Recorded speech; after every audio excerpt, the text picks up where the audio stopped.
Oi, pessoal, tudo bem? Sabe qual é essa aula? É a nossa última aula de teoria. E é por isso que eu estou aparecendo aqui, para agradecer muito vocês esse semestre. Eu espero que vocês tenham aproveitado e gostado muito das nossas aulas, que vocês tenham aprendido bastante. Agora eu vou parar de aparecer para que vocês possam prestar atenção no conteúdo, tá bom? Vamos começar relembrando o que a gente viu nas aulas anteriores? Nós começamos falando sobre a transferência de massa. A transferência de massa ela ocorre por duas maneiras. A difusão, que é a diferença de massa por diferença, a transferência de massa por diferença de concentração, ou a convecção, quando a gente tem a movimentação do meio ajudando neste processo de transferência. O fluxo molar ele precisa considerar essas duas partes, a difusão e a convecção. A difusão ela vai considerar a movimentação do soluto em relação à movimentação do meio, descontando essa sua influência. Depois nós vimos a primeira lei de Fick, que estuda a movimentação do soluto no meio estacionário, que é a parte da difusão. E nós vimos que a primeira lei de Fick ela pode ser descrita através desta equação, que é a multiplicação da concentração, o DAB, que é a difusividade ou a facilidade de um soluto se difundir no meio, em relação à diferença de concentração naquele meio. O DAB ele pode ser calculado para sólido, líquido e gasoso. Na parte do gás, nós vimos que ele é tabelado, e ele é tabelado para uma determinada pressão e temperatura. Então, nós podemos adaptar através dessa equação para a nossa temperatura e a nossa pressão. Depois nós vimos como determinar o DAB num sistema sólido-líquido, que eu mostrei para vocês que a gente precisava fazer uma parte experimental, onde a gente determinava o tempo e a massa do composto. Em algumas vezes a gente precisava determinar qual era a altura característica daquele material. Isso acontece num processo de transferência de massa por extração, ou o que a gente chama de lixiviação. E apresentei para vocês uma fórmula para determinar no caso da difusão no meio líquido. Depois a gente aplicou a lei de Fick para o estado estacionário, para um líquido e para um sólido. Então, nós vimos que se ele está no estado estacionário, ele não tem a influência da convecção, somente a influência da difusão.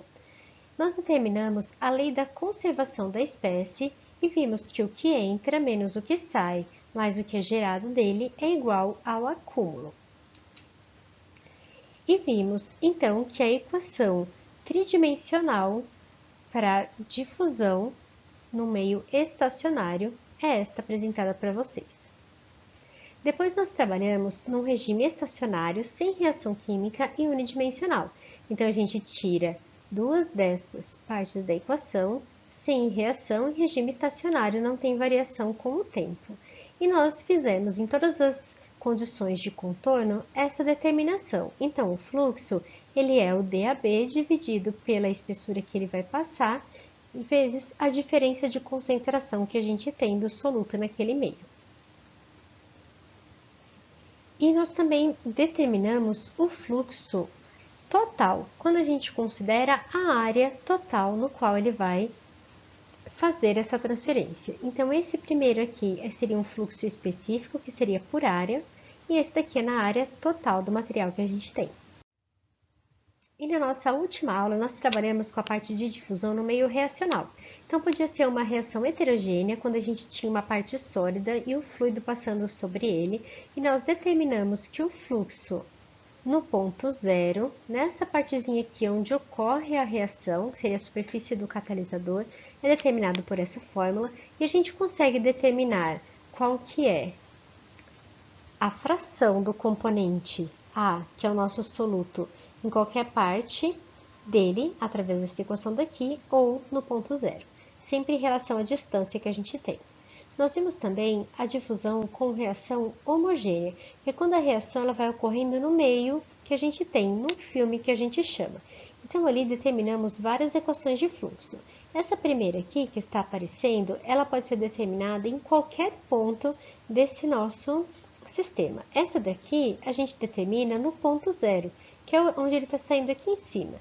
E essa de baixo é onde a gente determina aqui na parte final do nosso material, onde já ocorreu toda a nossa reação nesse meio, nesse filme.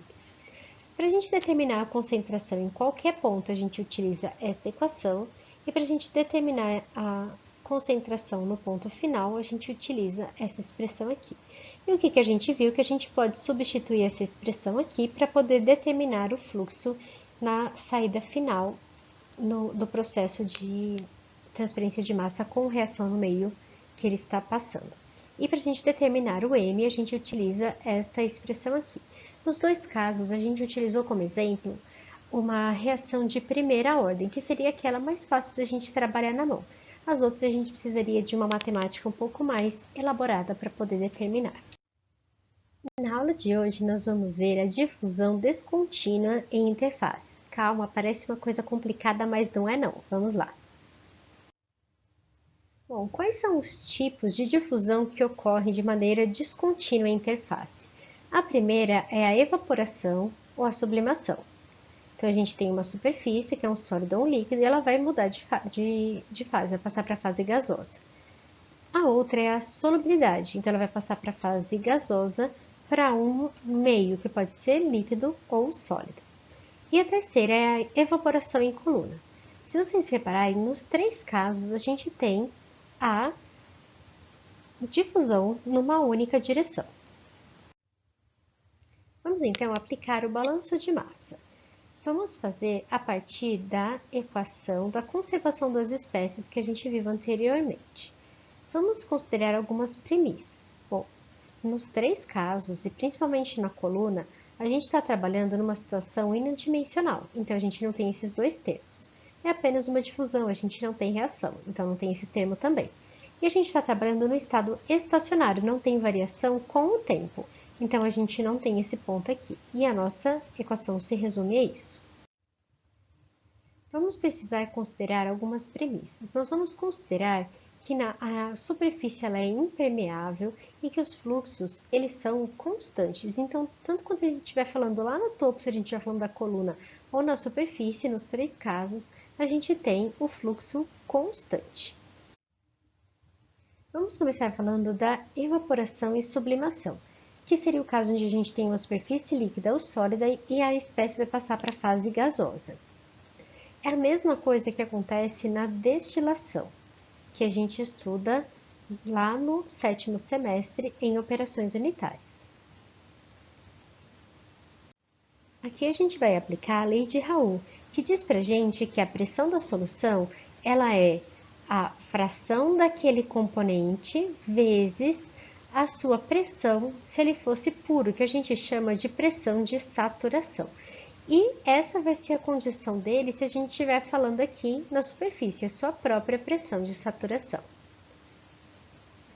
Quando a gente está falando de uma espécie pura, né, que aqui a gente tem a mesma espécie, aqui é uma única espécie, o x é igual a 1. Se aqui a gente tem uma mistura, a gente precisa considerar a fração de A.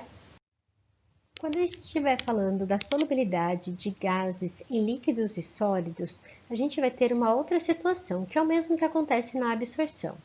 Nesse caso, nós precisamos ter dois tipos de equação. Quando a gente estiver falando para o líquido, o que obedece ali é a lei de Henry. E a lei de Henry diz que a pressão daquele componente, a pressão parcial daquele componente, ele é igual à sua fração vezes a constante H, que é a constante de Henry. Nesse caso que a gente está trabalhando, que é uma parte de baixa concentração de ar, a gente tem ali um sistema linear.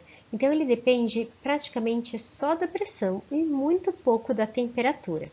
Quando a gente estiver trabalhando com a parte de solubilidade em sólido, a concentração ela vai ser igual à solubilidade vezes a pressão parcial daquele componente. Para falar da difusão em coluna, eu vou gravar um outro vídeo para não ficar tão grande.